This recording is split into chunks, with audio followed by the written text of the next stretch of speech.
You're selling directly to BlackRock, you're selling directly to Michael Saylor. And realistically, if you look at the billions of dollars being absorbed currently in the Bitcoin market, this is buy pressure and accumulation support that we've never seen before. If you look at an asset like Bitcoin, in 10 years to see a 10x as a genuine realistic probability is still the best asymmetric opportunity. And in spite of all of this selling that we've seen, and we'll jump in some charts and data to outline this a little bit better in a second, the fact that we're only down kind of 15 to 20%. And even if short-term things could be choppy and potentially even further to the downside, I think Bitcoin still has the potential, even though the institutions are here, even though we're seeing long-term holders selling.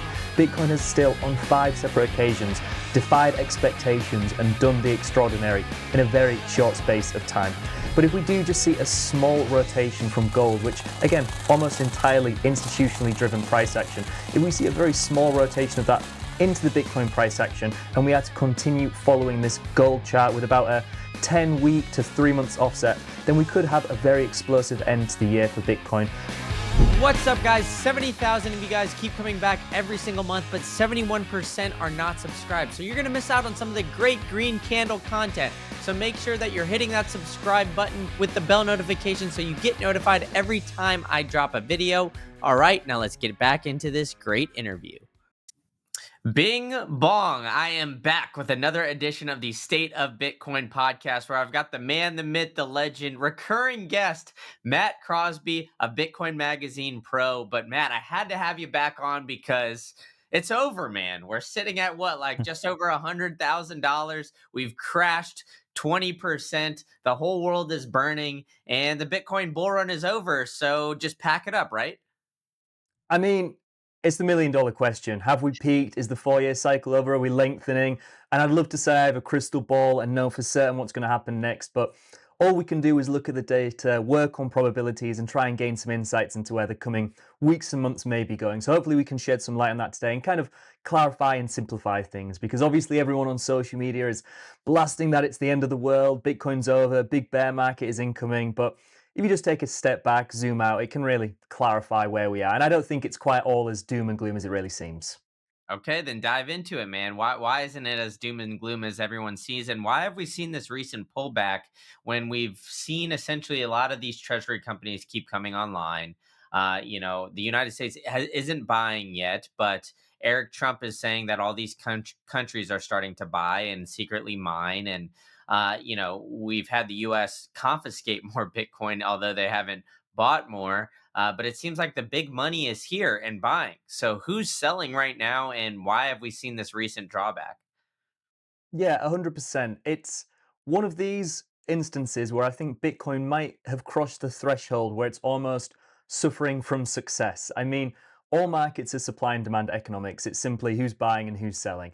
And Bitcoin has now reached a point where it is liquid enough. We have these institutional buyers, we have these treasury companies pouring billions and billions of dollars into the market, which is now allowing an avenue for these holders that have been holding Bitcoin from a few $100s for over a decade and have potentially millions or even billions of dollars worth of Bitcoin. They now have that exit liquidity. Whereas previously, in any of the prior cycles, if they were to try and dump 100 Bitcoin, 1,000 Bitcoin, 10,000 Bitcoin, they'd have a very notable impact on the underlying price of Bitcoin. They'd have a huge slippage. And really, the costs incurred in trying to cash out at that point made it maybe not so worthwhile. Whereas now you're selling directly to BlackRock, you're selling directly to Michael Saylor. And in spite of all of this selling that we've seen, and we'll jump in some charts and data to outline this a little bit better in a second, in spite of all of this, the fact that we're only down kind of 15 to 20% actually underlines the current strength that we're seeing in the market. I know it all feels terrible and it's, all good to say, oh yeah, it's actually a good thing that we're only down 20%. But realistically, if you look at the billions of dollars being absorbed currently in the Bitcoin market, this is buy pressure and accumulation support that we've never seen before. And even if short-term things could be choppy and potentially even further to the downside, I think medium to long-term, this distribution from huge OG whales to new market participants who are a lot more decentralized, diversified, is actually much healthier for Bitcoin.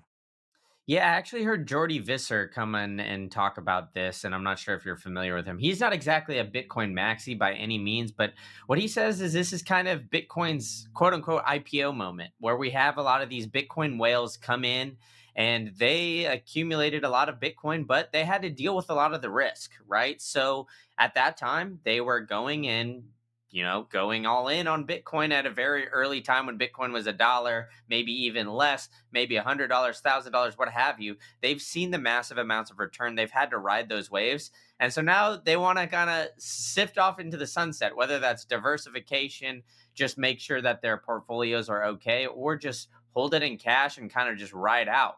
I think, Bitcoiners have this kind of romanticizing idea, or romanticize the idea that all these OG whales want to be in it and they want to be in it forever. And I think at the end of the day, when you wake up 10 years later and you have billions of dollars in your account, I think everybody's like, you know what? I could take off $1 billion here or there, or a couple million here or there, just to live a better lifestyle. So I think that's what I'm seeing, and what we're kind of observing here is like this IPO moment where the big money players who have the big money, who can afford to come in late, are starting to do that a little bit now. Granted, I still think we are very early, but I do think it's an interesting little dichotomy that we've got going on with the OGs starting to sell. So, with that, right, where do you think we're going now that we're seeing all this buying pressure? Because you said you're encouraged that we're only seeing a 20% drawdown. So I'm curious where you think we're going the rest of this year, because we didn't have the Uptober that we normally have. We haven't hit Moonvember, dude. So is this just a delayed cycle? Or is this end of the year not going to be as bullish just because we've had that group think? Of course, and there's a lot of elements to that. The Jordi Visser article on Bitcoin's IPO moment is great, so anyone that hasn't read it, I definitely recommend doing that. The seasonality of Bitcoin, I know everyone looks to Q4 as being this hugely positive and bullish era of Bitcoin, and historically that has been the case. But again, we've kind of transitioned into this retail speculative asset, which maybe was more primarily driven by the Bitcoin halving event. Of course, the inflation rate decreasing by 50% had a huge impact on just the inflows of new Bitcoin into the market.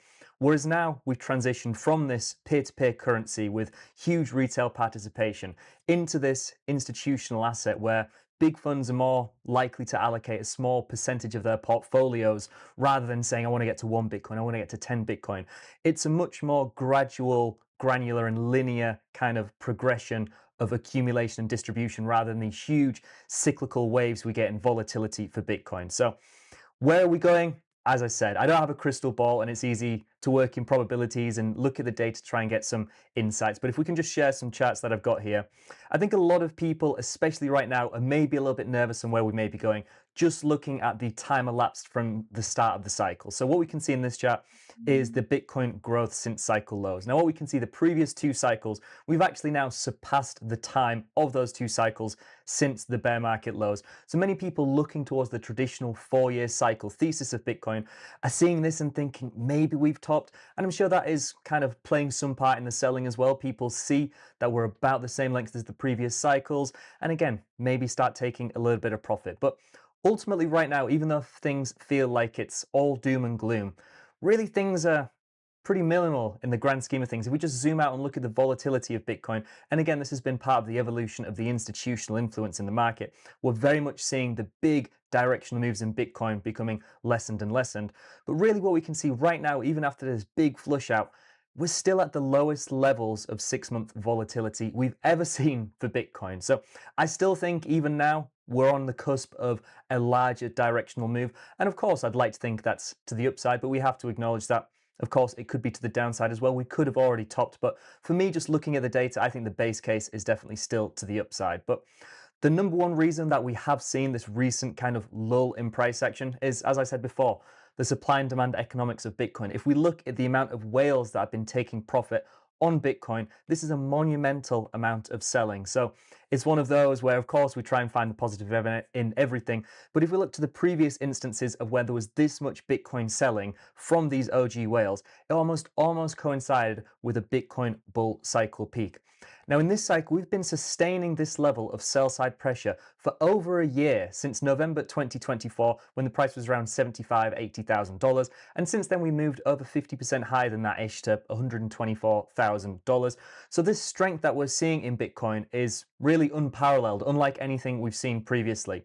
And this chart here is, rather than just looking at the individual whale shadows of the 7 to 9 year, if we aggregate all of them, we can see that right now Bitcoin is absorbing about 4,000 Bitcoin Bitcoin per day in sell side pressure, practically higher than at any point during the previous bull cycle and much higher than most of the 2017 bull cycle. And it's been like this for multiple months. So, do we have any indication that these whales are going to stop selling? Well, if we look at the number of whales actually taking profit, we can see it's not at exceptionally high levels. Usually at bull cycle peaks, we see not only a huge amount of whale shadows transacting, but we see a huge amount of individual unique whales selling on the market.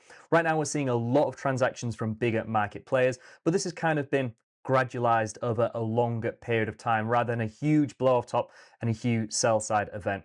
And of course, if we look at the addresses holding 10,000 Bitcoin, as I said previously, this is actually a good thing for Bitcoin in the medium to long term.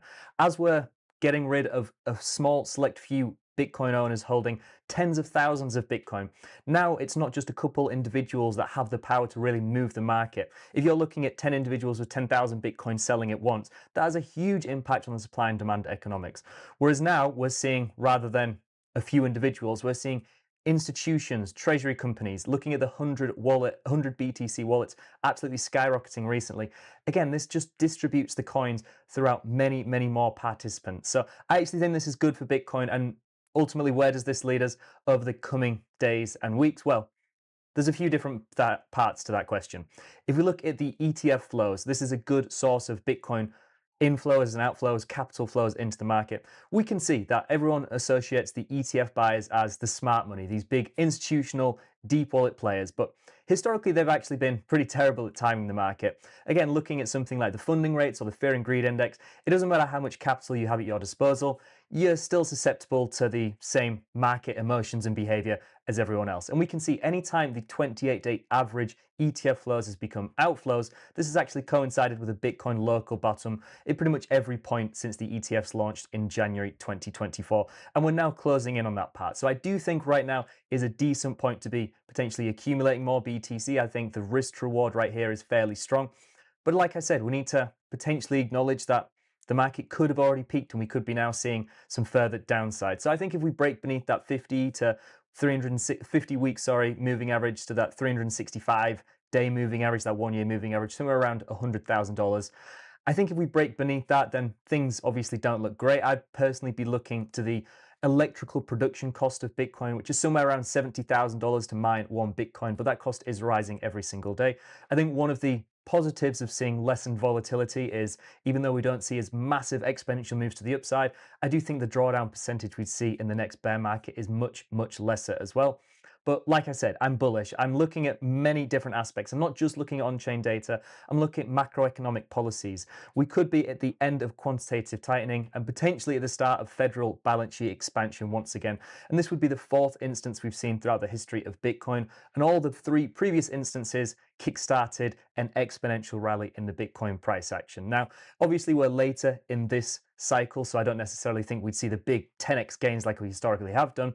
But if we look to something like the short-term holder MVRV, so this is the average accumulation price of all new market participants, we can see that there's very typical points where once we've exceeded this cost basis for new entrants, once they've hit a certain amount of unrealized gains in the market, Bitcoin usually has a little bit of a mean reversion. So this is usually about 1.33, so when they're at a 33% gain, 1.45 about a 45%, and about 6.6, so again about a 66% gain. So we can almost turn this short-term holder realized price into some price target bands. And if we can extrapolate their current trend going forward, then if we are to see a more positive end to 2025, then this would put us somewhere in the $160,000 to $200,000 region. Now, of course, these levels are changing every single day. But again, I think that's a fairly optimistic yet reasonable expectation of where Bitcoin can go this cycle.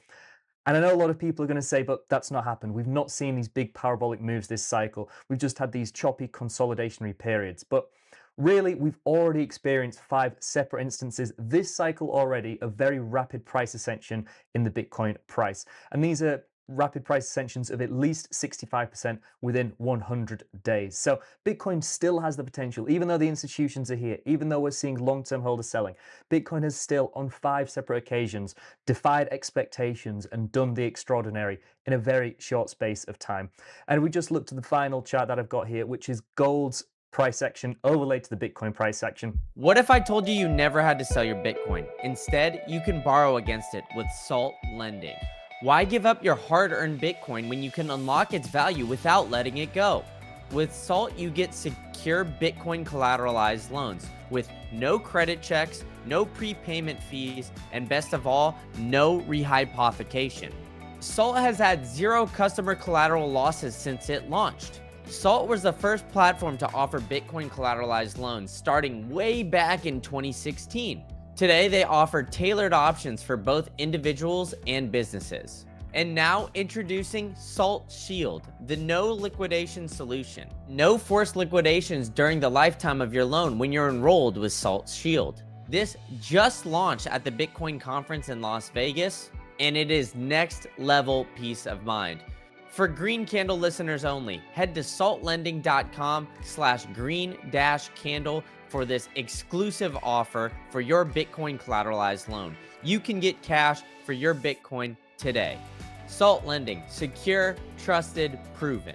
Expectations and done the extraordinary in a very short space of time. And we just looked at the final chart that I've got here, which is gold's price action overlaid to the Bitcoin price action.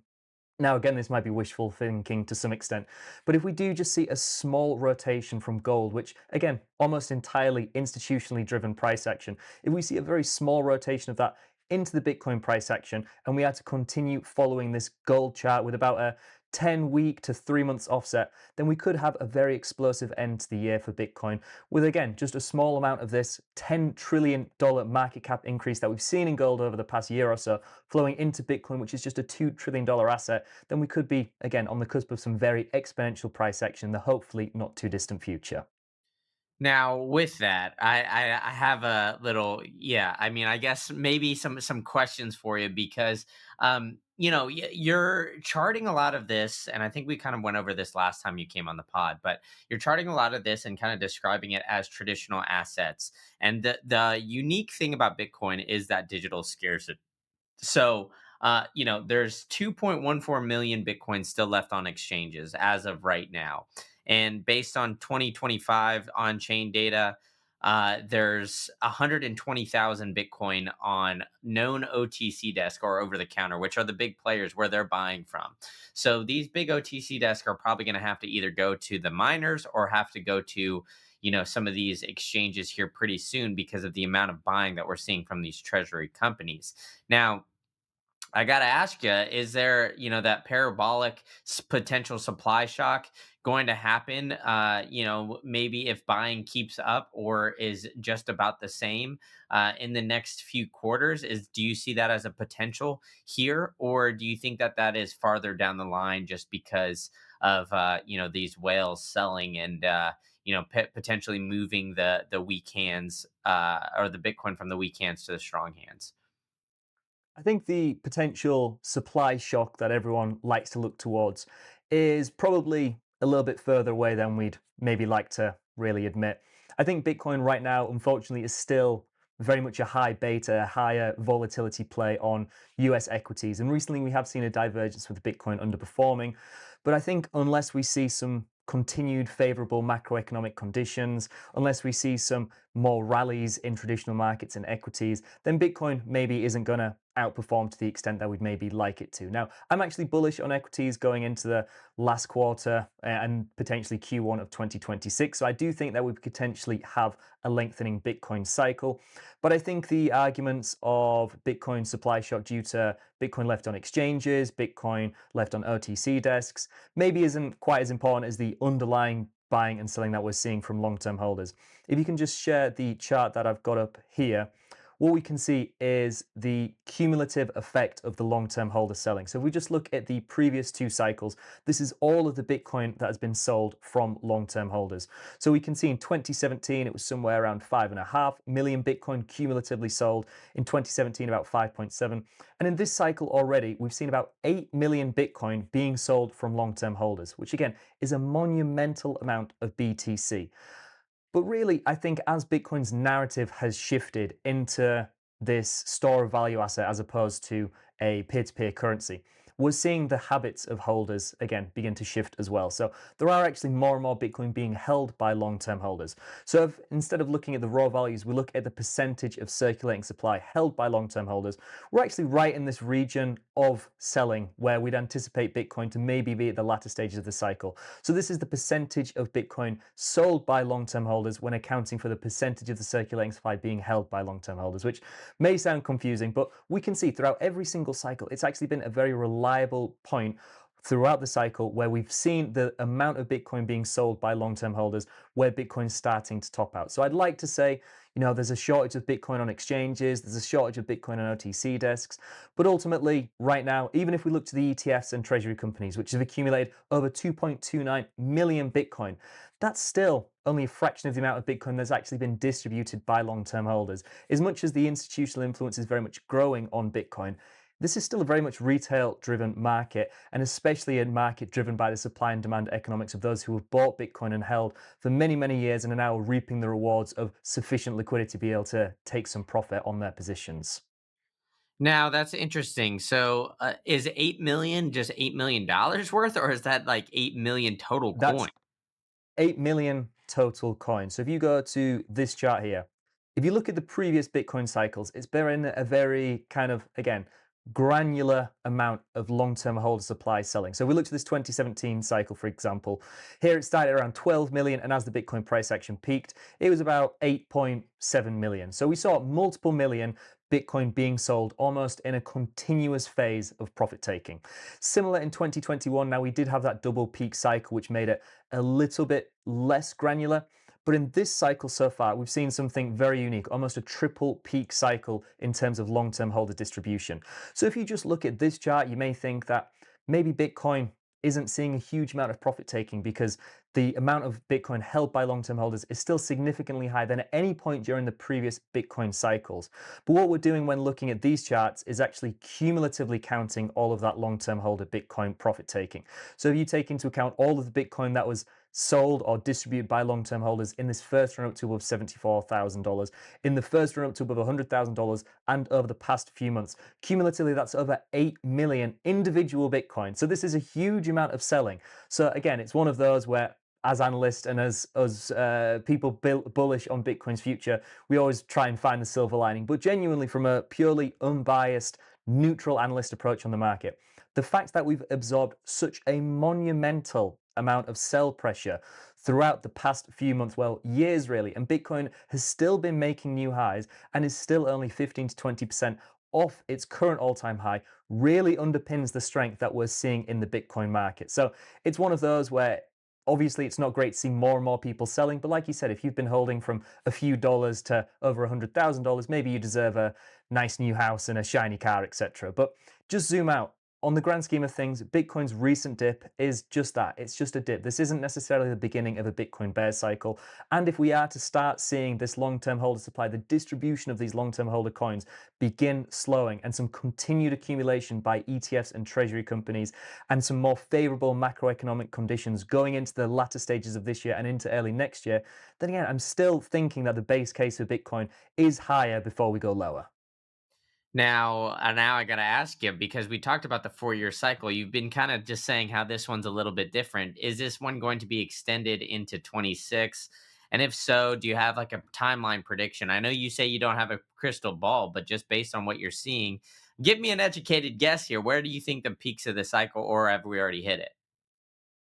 So I really dislike falling into the narrative of this time is different because every single cycle there's been the narrative of this time is different. So I'm just sharing a chart at the minute, which is outlining something that I think Bitcoin has clearly been following a little bit more closely this cycle, which is global liquidity. Now, coincidentally to the Bitcoin's halving event schedule, we can see looking at the global M2 money supply on a year-on-year basis because typically we see this almost constantly increasing. But if we look at a year-on-year basis, we can actually see the acceleration or deceleration of that expansion and contraction.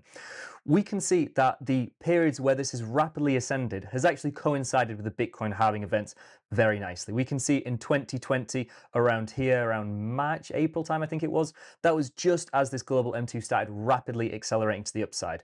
In the most recent cycle, again, we can see about April 20th of this cycle when Bitcoin's price was around 70-ish thousand dollars. Following that, we had a huge expansion in global M2. Bitcoin rallied to above $120,000. And for a couple months now, this has actually been decreasing. Well, the rate of expansion has slowed to the point where the year-on-year rate of change is actually declining. So this has coincided with the Bitcoin price action, again, stagnating and being in this period of chopping and consolidation. So I think traditionally this has moved as the Bitcoin halving event on a 4-year cycle. But if we just look to the current state of macroeconomic environments, if we look to the debt cycle and the traditional business cycle, it looks like this could be extending into the potentially 5 or even 6-year cycle. So for dates, I don't know. I'm not a macroeconomic guy. It's not something that I really focus on, the expiration of huge amounts of debt within the US economy, for example. But I do think that it's much better to react than predict. And if we look at something like the comments made by Powell, if we look at something like the potential for the end of quantitative tightening, which is supposedly just around the corner, and the expansion of the federal balance sheet, then again, I think that this could be extended into Q1 of 2026, into Q2 of 2026 potentially. And I know that's kind of being contradicting what I said previously, in that don't say that this time is different, because of course that narrative has existed every single Bitcoin cycle. But it does look like this time might be different. And I do think that we are going to see something lengthening. I do think that we will see a big parabolic blow off move to end the cycle at some point. I don't know whether that's going to be at the end of 2025, Q1 2026, or even later than that. But as I always like to say, it's much better to react than predict. Once we start seeing the futures market overly bullish, once we see a huge amount of positive funding rates, the fear and greed index incredibly high, once we see everyone start longing Bitcoin and a huge amount of capital inflows into the market, retail FOMO participation, these all kind of provide some confidence that the market is getting a little bit overheated. Now, if we have actually peaked in this cycle, if we are about to enter a Bitcoin bear market, then it's probably the first time in history in any market where a vast majority of participants has been right. So just from a contrarian standpoint, I like to think that many people who are anticipating the 4-year cycle to be the base case will be proven wrong. Many people are anticipating a cycle extending long far into 2026 and potentially beyond as a super cycle, are probably also going to be proven wrong. It's probably just going to be somewhere right in the middle of that. The least anticipated outcome for Bitcoin is ultimately probably going to be the most probable. Now, with that, is the having the effects of that, is that almost a mute point at this point? Just because of how little Bitcoin is left to be mined. I mean, there's like 1.5 million coins just left in circulation, and last bull run, we had exchanges blow up. You saw FTX, Celsius, BlockFi, you name it. But the true power of Bitcoin is getting it off an exchange into cold storage. This bull run, I'm trusting Trezor, the company that's been around for over a decade, and they just had a brand new release of the best hardware wallet in the game, the Trezor Safe 7. It's got the first audible secure element. No other hardware wallet has this. On top of it, I travel a lot, so I need an easy way to connect my Bitcoin hardware wallet to my laptop, phone, what have you. Therefore, it is the easiest way and has the best connectivity to access your Bitcoin. This is truly how you become your own bank, and the best way to do that is with the Trezor Safe 7. So you could go to the affiliate link down below and get yourself one right now, and do it quickly because they are flying off the shelves, folks. So do it with the easiest and best way to get your Bitcoin off exchanges. So go to the affiliate link down below, get yourself a Trezor Safe 7, and get your Bitcoin off exchanges in the easiest way possible. All right, enough from me. Let's get back to the show. At almost a mute point at this point, just because of how little Bitcoin is left to be mined. I mean, there's like 1.5 million coins just left in circulation, and the changes, okay, they're going to be significant, but 450 Bitcoin is mined every single day right now as it stands. So what? I mean, the less amount, is it just more based on the electricity cost, or is it more on the mining supply? Like, how do you view the overall having as having an effect on price going forward, or is it more of the macroeconomic factors? I definitely think previously it was very much influenced by the Bitcoin halving event. But as you said, I think we're about 95, 96% of all Bitcoin that will ever exist are already in circulation.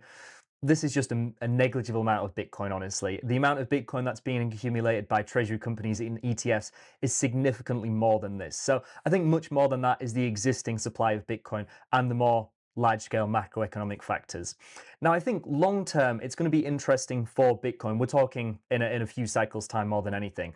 But at some point, the block subsidy of Bitcoin is going to be very minimal. So for Bitcoin to really thrive for decades to come, we need to either see the fees in Bitcoin's price within the blocks start massively increasing, which, as we've kind of transitioned from a peer to peer currency to a store of value, it's looking unlikely that the revenue from fees is going to continue to exponentially increase. But if the block subsidy, again, continues to halve every 4 years, which we can map out, that's a certainty, then Bitcoin's price really has to double every 4 years for miners to maintain that level of profitability. So if at some point that starts to stagnate, then we may need to discuss further future incentives for miners, potentially reducing the block size is something that I've considered previously. Everyone talks about increasing the block size so we can get more transactions in, but I'd actually argue that maybe reducing the block size may be a better long-term solution to incentivizing Bitcoin miners to not only secure the network, but again, continue to allow transactions to go through at a fairly regular rate. But just on a more short-term basis, I do think that production cost, that electrical cost to mine Bitcoin, is still a very important level to watch, even though it increases to the upside and the downside, of course, with the difficulty changes.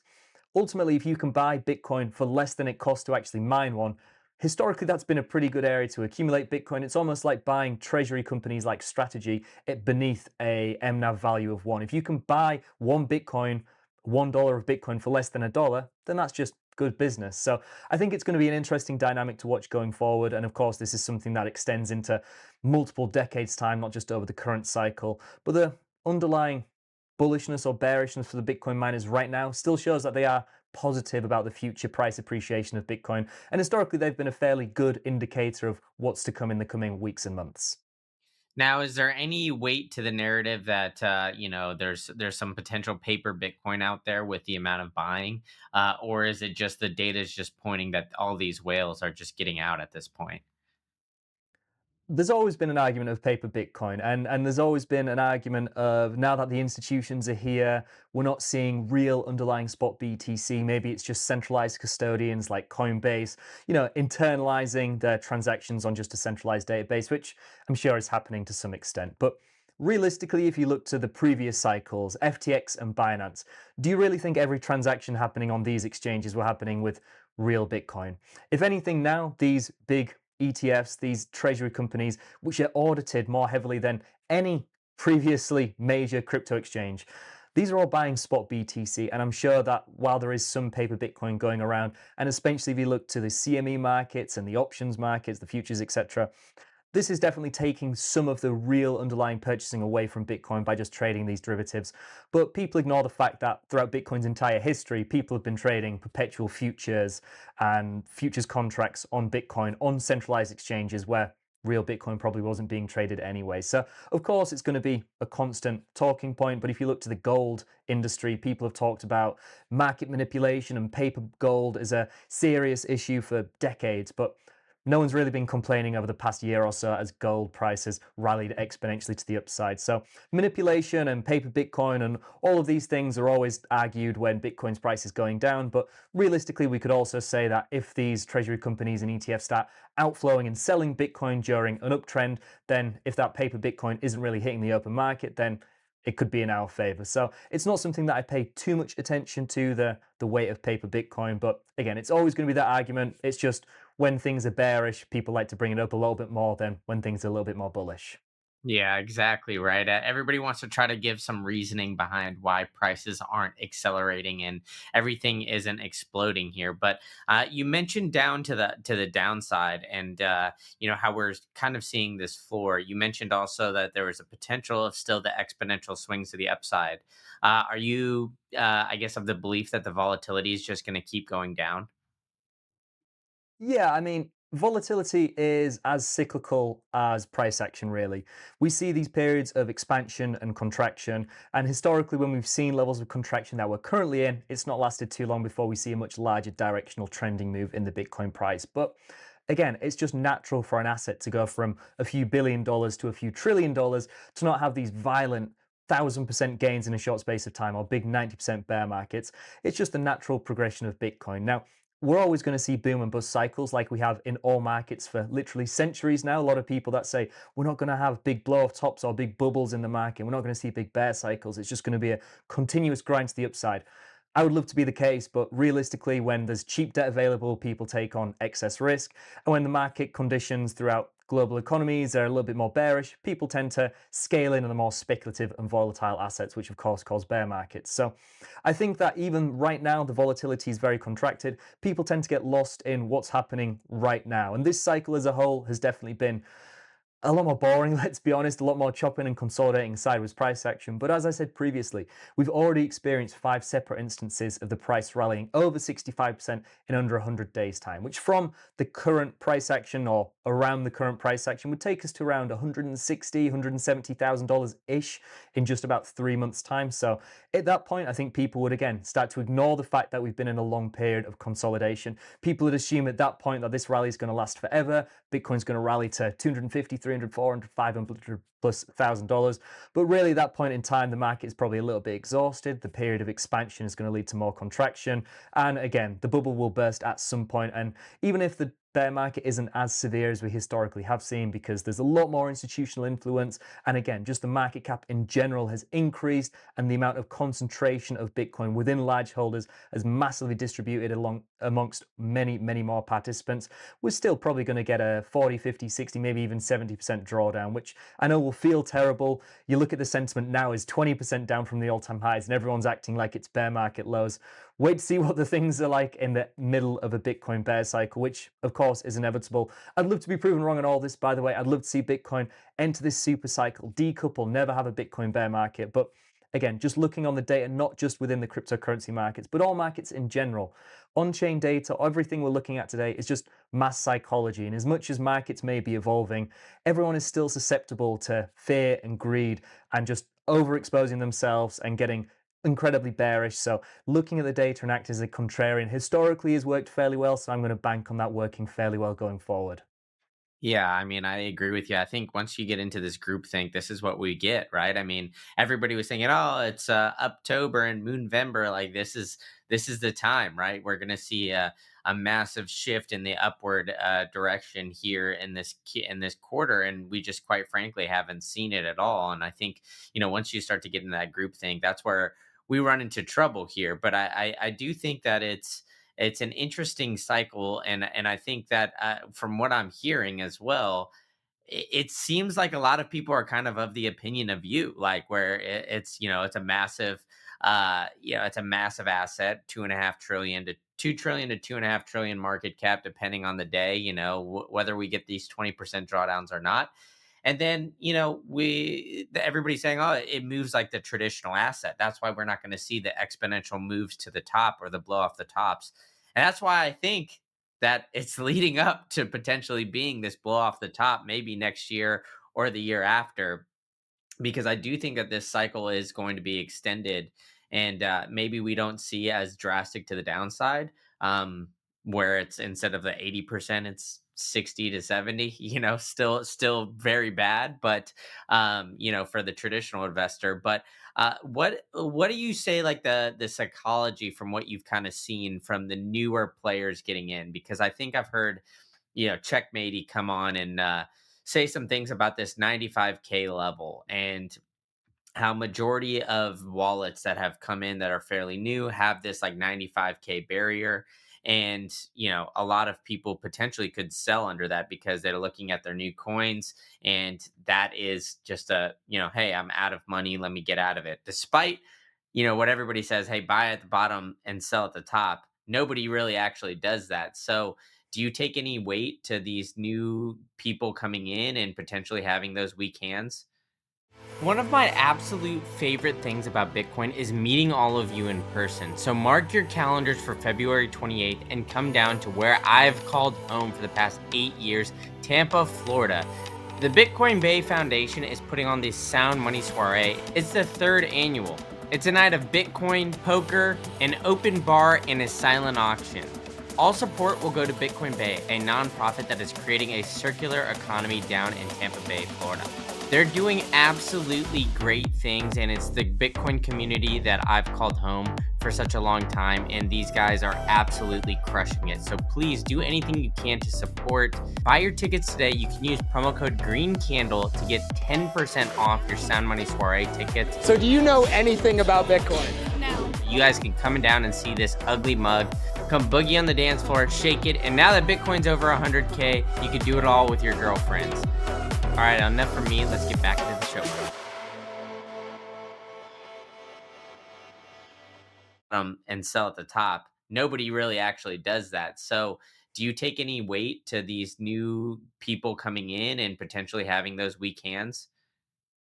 I think the new market participants, these big institutional investors, probably have a much longer time frame horizon than what we've traditionally seen in Bitcoin. And the 95K level that you're referencing, which Checkmate has brought up, who's a great analyst in the space, someone I very much respect and look up to, is referring to the fact that over 50% of all capital inflows into Bitcoin came above $100,000. And around 95K, if we reach that level, around 60% of every dollar invested into the Bitcoin market would be underwater, which historically has acted as a pretty major indication of capitulation within the markets. Now, a rougher example of this, because I know he's done a lot of deep dive analysis on this, would be to just look at the realized price. Now, this is the average accumulation cost of all Bitcoin on the network. Now, the caveats with something like this is it's taking into account Bitcoin that was moved decades ago and bought at a fraction of a dollar, Satoshi's coins, for example. This is aggregating every single UTXO. Whereas if you look at the more active participants, if you look at the newer capital inflows into the market, then we can see that the realized price, the average accumulation price for a majority of new capital, is somewhere around that 95K level. Now, it's one of these. Historically, we can see buying Bitcoin when there's blood in the streets, when a huge amount of people have capitulated, when Bitcoin is beneath this realized price, has been a golden opportunity to accumulate Bitcoin. Now, it doesn't necessarily mark the exact bottom in price action, but again, it's just general market psychology, as you discussed. When a vast majority of people are incredibly bearish on an asset, when everyone's looking to sell, this is usually when the smart money, the sophisticated investors, can realize this and start accumulating some discounted BTC. So again, I think there's a very technical and psychological element to Bitcoin sustaining a drop to beneath $100,000. We can see recently we've been just bouncing above that. We have had a few weeks of the downside, but I think if we do maintain above that 100K level, then things still look fairly positive on a more zoomed out macro basis. But yeah, I think as soon as we start getting into beneath $95,000, once a majority of ETF accumulators are underwater, especially once we start getting to treasury companies and sailors' average accumulation price, which I think is around $75,000, that's going to really indicate peak capitulation within the market. And it's one of those where it'll feel terrible, but really those are the times where we really need to be actively looking to accumulate Bitcoin. It's just the kind of awkward range we're in now where could we see another 20% to the downside from here and reach $70,000, $80,000 region? Yeah, of course. But ultimately, if we do see that and it's only a 50%, only a 50% drawdown from the market peak that we set a few months ago, then ultimately that's still a much better situation to be in than at any point throughout Bitcoin's history previously. So I do think now the psychology of Bitcoin investors is we are going to see these reduced drawdown periods. We're not going to see these big 70, 80% massive bear markets where we want to see people offloading Bitcoin to try and avoid the worst of it. Realistically, if we're already 20% off the highs and there's only maybe 20% further down to go before we start getting into low territory, then again, maybe people are a little bit less willing to start selling their BTC. And again, like we could look at the long-term holder supply, still considerably higher than we've seen in previous cycles. If we look at something like the hodder waves data, which is looking at the percentage of Bitcoin held by different age bands, if we just take off all of the new market participants and look at, say, the 1 to 2 year plus, so anyone that's been holding Bitcoin for at least a year, even though it's been trending steadily to the downside, we're not seeing these big, massive moves, these exponential sell periods that we historically have seen. We're just seeing a much more gradual selling pressure. And the fact that when we look at the long-term holder supply, as I said, after these periods of long consolidation, these long periods of sideways price action, we actually see the long-term holder supply begin rapidly increase again, indicating that these people who are accumulating this Bitcoin sold by long-term holders on these big exponential moves up weren't people buying just looking to make a quick buck. These are people buying and holding and transitioning into long-term holders. And we've seen this dynamic happen on multiple occasions already this cycle. So I do think, again, we discussed earlier the potential of a supply shock, discussing Bitcoin on exchanges and OTC desks, etc. I think this trend of long-term holder supply continuing to increase is, again, gonna continue into the coming years and especially into the next cycle. And at some point when the long-term holder supply of Bitcoin is 18 plus million towards 20 million, a vast majority, over 80% of all Bitcoin is held by people who see it as a long-term store of value, who aren't looking to distribute their coins for any price, then we are going to see a supply shock. We are going to see a small amount of capital inflows having this radical impact to the positive upside effect of the Bitcoin price action. So it's a very interesting point right now. Of course, we're talking more big picture things here. I think if we do break beneath that 95K level and I see a huge amount of people underwater, again, I'm bullish on Bitcoin. It's a silver lining on everything. It'll feel terrible, but ultimately it'll be a golden opportunity to accumulate some discounted BTC for the future. But as I said, my base case is still Bitcoin is going to make new highs before we enter a bear market. Okay, so what's the bear market catalyst then? Is it just the natural cycle, or what is going to be the reasoning here?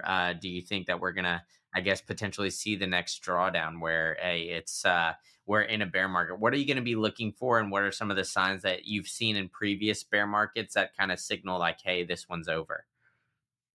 This bull market has been a lot harder to gauge because, as we could see with many of the on-chain metrics, previously we would see cycle peaks really obviously identifiable by the fact that we see a huge amount of liquidity coming into the market and a huge amount of long-term holders selling their Bitcoin. Because if you are holding a huge amount of Bitcoin, you can actually start realistically taking a huge amount of profit until we saw this retail FOMO in. But now there's almost this constant buy pressure and buy support from these new deep wallet players coming into the market, willing to accumulate and rotate into Bitcoin seemingly at any price.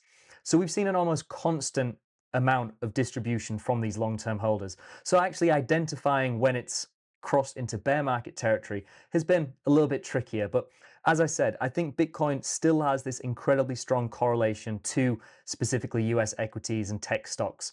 So even though we'd like to see Bitcoin decoupling and rely purely on the supply and demand economics of Bitcoin, if we are to see a more widespread global recession, if tariff talks don't have any kind of positive reaction, if we see more and more limitations coming in and more fear throughout traditional markets and economies, then Bitcoin is probably going to be the first thing offloaded by many of these institutional investors. Even though they're less willing to sell, it's not probably going to be like we've seen historically with retail going from, one Bitcoin to selling 100% of it. It's probably just going to be a gradual scale out, 1 to 2% of their entire portfolio held in Bitcoin every day or so. Again, it's going to be a lot more granular and rotating into more safe haven assets. But ultimately, I still think Bitcoin is in a situation where the upside is more favorable. If we look to macroeconomic conditions, I don't think, I think everyone needs to ask themselves, do you think that global governments are currently at a point in time where they're going to act a little bit more sensibly? They're not going to print their way out of problems. They're going to decrease overall debt and not expand their balance sheets. Is that going to be the case, or is it much more likely that we can kick the can further down the road one more time? We're going to see huge stimulus coming into the markets. I mean, recently I saw a headline that Trump was considering sending stimulus packages of $2,000 to everyone of lower incomes as a positive impact of the additional revenue from the tariffs. And if that happens, like we saw with the stimulus in the COVID 2020 situation, again, this just allows more capital, more money printing, and people want to not just invest in things, they want to protect their capital. We can see the purchasing power of fiat currencies like the US dollar has continued to decline. And I don't think fundamentals within these markets matter as much as they used to. People used to look to stocks and think, how can we fundamentally value this stock? How can we see what their price to earnings ratio is? I think in this day and age, people are just trying to protect the wealth that they already have. And it doesn't matter if we're seeing overvalued stocks. It doesn't matter if we're seeing commodities like gold rally to exceptionally new highs. It doesn't really matter if Bitcoin is at considerably new all-time highs. People still will rotate into these assets just as a means to protect their capital. So I'm very bullish on the upcoming weeks. I don't think that we're going to see some responsibility and sensible decision making throughout governments and central banks. And I think that even though we're definitely not early in the cycle, I still think there is still the potential and room to potentially extend into 2026, but definitely to still see this big blow off move as capital rotates into Bitcoin. Now, have you looked at potentially pricing Bitcoin in gold comparatively to instead of pricing it in dollars? Because I just think the volatility of dollars doesn't really. I mean, it's harder to like you said, Trump or Powell could come out and say something or tweet something, and then that's honestly going to change everything. So, have you looked at it at pricing as gold, and has that affected how you have, I guess, analyzed this cycle just because of how good gold is doing? Yeah, so I just, if you can share screen here, one of the kind of less optimistic things is looking at BTC priced in gold. We can see that we're actually beneath the highs we set in 2021. Why would you ever hold generational wealth on a piece of paper? It doesn't make sense. You need a foolproof solution, and I've got it for you. You could get this as low as $25, and if you use promo code Green Candle, you could get 10% off. Being around for 12 years, they've engineered the perfect and most easy to use solution. I've partnered with CryptoSteel to offer you guys just that. It is the cheapest and most secure way to store your seed phrase. I don't know about you guys, but I don't have too many things where I think 1 ton is going to fall on this, but it could survive all of that and more. So go to cryptosteel.com. You can use promo code GreenCandle. You can get 10% off your entire order if you go there today. So go ahead and protect your generational wealth and do it with CryptoSteel. All right, enough from me. Back to the show. Screen here. One of the kind of less optimistic things is looking at BTC priced in gold. We can see that we're actually beneath the highs we set in 2021. And this isn't an ideal situation to see, but it's one of these again where people who have seen the massive price ascension in gold, over a $10 trillion increase in about a year and a half, Bitcoin's only a $2 trillion asset. We'd only need a very small percentage of that capital to rotate into Bitcoin to potentially reach these targets. So this conservative target of $150,000 would just be reaching the all-time high we had set in the last cycle. The moderate target of $164,000 would be reaching the highs we set in this cycle, and the 211K would be based on a Fibonacci extension level. But I think that the trend that we're seeing, not just in gold, but in other markets as well, if you look to stocks like Nvidia, is that institutional investors, those looking to rotate into markets, and like we said before, looking to rotate into fundamentally good bargain options, they're rotating into strength. Once we see gold start rallying exponentially, that train doesn't stop. We see more people rotating into gold, and it becomes this almost positive feedback loop where people see positive price action and allocate into that, which results in more positive price action.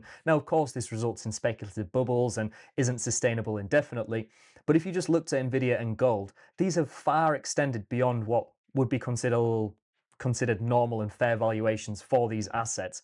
But it is because people are looking to what has strength, what is showing strength to the upside and rotating into that. So I do think if Bitcoin, looking at its gold comparison chart, can break above these previous highs, people are going to see that. People are going to intuitively notice the strength throughout Bitcoin, start to observe its outperformance. And again, that's going to become a positive feedback loop where people start to rotate into Bitcoin as it's showing strength. Then Bitcoin's price will see a positive reaction following that. And people are going to see that and start rotating more capital into that. So I do think looking at charts like this are very valuable. If we look at Bitcoin priced versus the S&P 500, for example, we're actually right on the previous all-time high retesting that. So if we can start to hold that, then again, I think that people start to observe the strength within Bitcoin and again, start more aggressively rotating into the market. But looking at a chart like this, I think maybe outlines why this cycle has felt less euphoric, a little bit more muted than previous cycles. Because historically, we saw Bitcoin outperforming absolutely everything. If you looked at the BTC gold chart, it looked incredibly similar to the Bitcoin just US dollar chart, because once we started to see these big euphoric moves, it was happening versus all assets. But now that Bitcoin has become this multi-trillion dollar asset, now that we're not seeing as exponential gains to the upside and diminishing volatility, alongside reckless policy decisions resulting in pretty much all assets having these big exponential moves, regardless of fundamentals, then it does feel muted because Bitcoin's underlying purchasing power is actually similar to what it was about 5 years ago when priced versus gold. But Again, I don't think that this is going to continue. And I think that Bitcoin just needs a catalyst once we start seeing the government shutdown ending, once we start seeing, again, more stimulus and quantitative tightening coming to an end, more federal rate cuts. All of these point towards more favorable macroeconomic conditions. And again, it's a little bit like an avalanche. Once the money starts flowing into Bitcoin and we see the price positively react, it just is a magnet for more money and more capital to flow into the market. Now that's really interesting here that you think that I mean, or that it's showing basically that it's at this, I guess even levels with the 21 peak in both the S&P and in gold. Now I'm curious, what is it going to take for Bitcoin to somewhat decouple from that?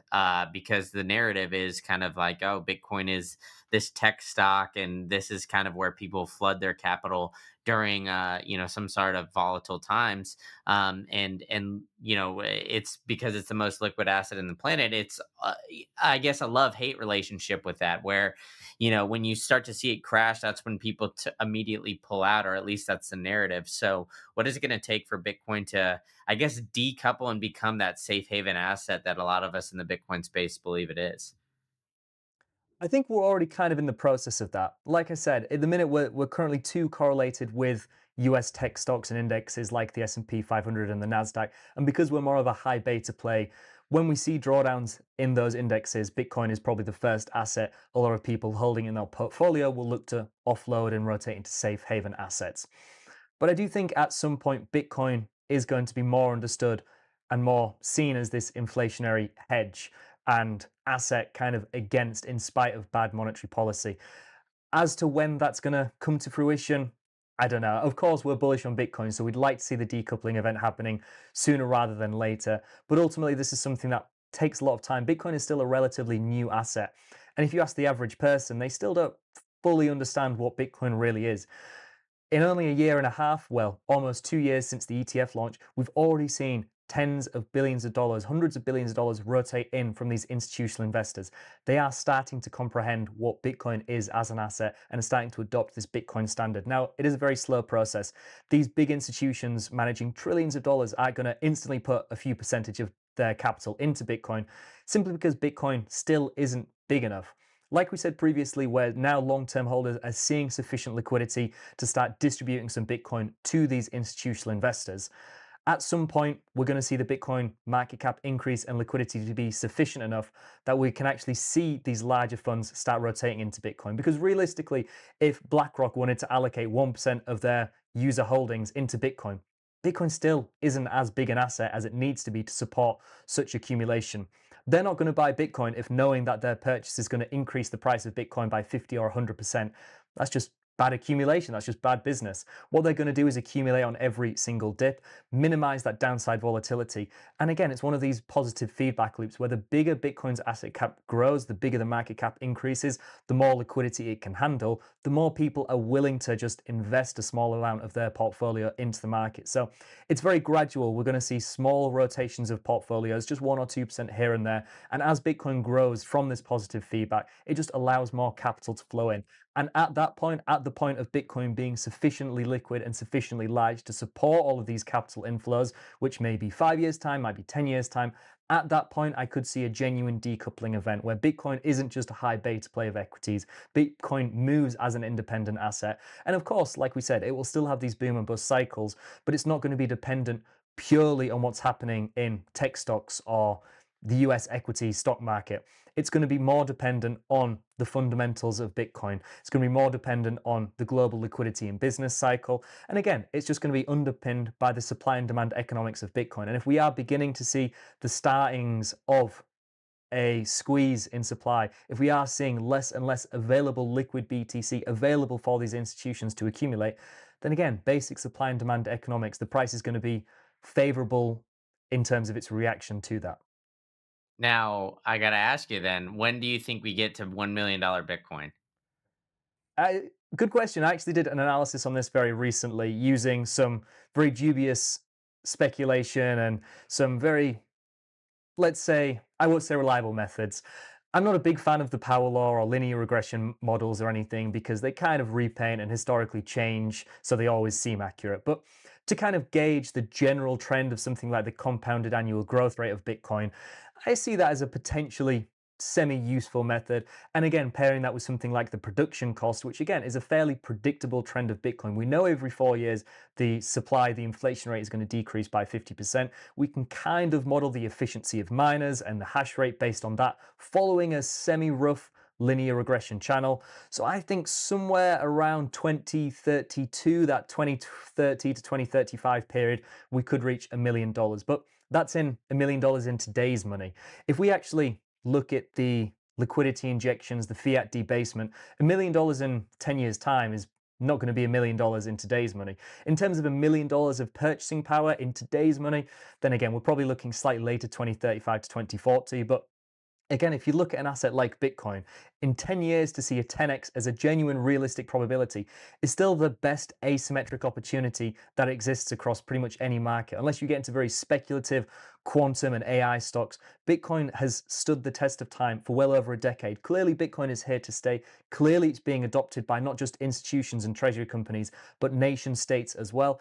And considering the fact it is still just a $2 trillion asset, less than a tenth of gold's market cap, the opportunity here is still absolutely monumental. And I don't think it's going to be too long before people start really realizing this. And even though 10 years might seem like a long time away, to enter seven-figure territory for an asset that'll be just about 2 decades old at that time is a monumental achievement. Now, do you take any account of Bitcoin or like these financialized products, I guess, that Saylor is trying to build right now, with like trying to tap into the fixed income and the global bond market as potentially coming in? Because the narrative previously was just all about Bitcoin is digital gold, is going to take the gold market over. But these $145 trillion global bond market, the $300 trillion, or the $300 trillion global bond market, the $145 trillion fixed income market. And then, you got the real estate market where people are looking at, oh, we can use Bitcoin as collateral for mortgages and all these different markets that Bitcoin's starting to take over. Is this just part of the general, I guess, Bitcoinization of finance? Or is this something that you think that is going to accelerate Bitcoin adoption? Listen, I think a lot of my analysis is too rational. The thing that really drives these huge cataclysmic events, not just in finance, but in innovation, technology, and human history, is the long tail events, these things that no one could really foresee coming. And I think Saylor expanding into the fixed income markets with products like Stretch, which I think is incredibly interesting, and a lot of these other derivatives, which again are just allowing Bitcoin to be more than just a speculative store of value asset, but can become more of this financial system. I think, again, maybe we're underestimating the impact of these long term. If suddenly global transactions, global debts, international trade can be conducted and will be conducted on Bitcoin, then all bets are off. Who knows how high we could go in a very short space of time. And I think what Saylor is doing in just increasing the awareness and increasing the availability and options to these institutional markets, to the existing fixed income bond markets, etc., is again maybe not great for MSTR shareholders because it's maybe diluting their shares and maybe lessening the positive impact of holding MSTR directly. But for Bitcoin as a whole, I think it's incredibly positive. And trying to analyze an irrational asset like Bitcoin in a very rational way over a long, long term is potentially short sighted. And if these products really do start accelerating the adoption of Bitcoin, really do start increasing the usability and functionality of Bitcoin as a settlement layer for huge multi-billion, multi-trillion dollar settlements, then again, Bitcoin can really start fulfilling its potential and exceeding price expectations a lot sooner than maybe many are anticipating. Well, yeah, Sailor's an absolute G for doing all of this in Bitcoin. I mean, it's absolutely incredible how many markets he's starting to tap into. So it's going to be interesting to see how this all plays out. But Matt, you've been very generous with your time. Why don't you tell people where they can find out more about you and see what you got going on? Well, if you go to bitcoinmagazinepro.com, you'll gain access to all of our charts, analytics, data, trading view indicators, API access, all that good stuff. You can follow me on Twitter and YouTube at Bitcoin Magazine Pro. You just search anything like that, then you'll get it there. My personal is Matt Crosby Pro, but don't feel like you have to follow me there. All the good stuff's on Bitcoin Magazine anyway. And yeah, Brandon, as always, it's been a pleasure. Thank you very much for having me. I'm looking forward to catching up in person in just a few hours' time here at Bitcoin Amsterdam, where we're both presenting. So should be a good conference and a lot of fun. Yeah, man, for sure. We're gonna share some of the local brewskis out here and enjoy it. So I'm looking forward to seeing you. And yeah, thanks for coming on. Anytime. Thank you guys all for tuning in to another great episode of the State of Bitcoin podcast. If you found some value in this one, please hit that subscribe button and that like button to help send this one to the masses. And I've got a surprise for you guys. I've got 2 more episodes that you have the chance to watch here. So go ahead and click one of them, and I'll see you guys all at the next one.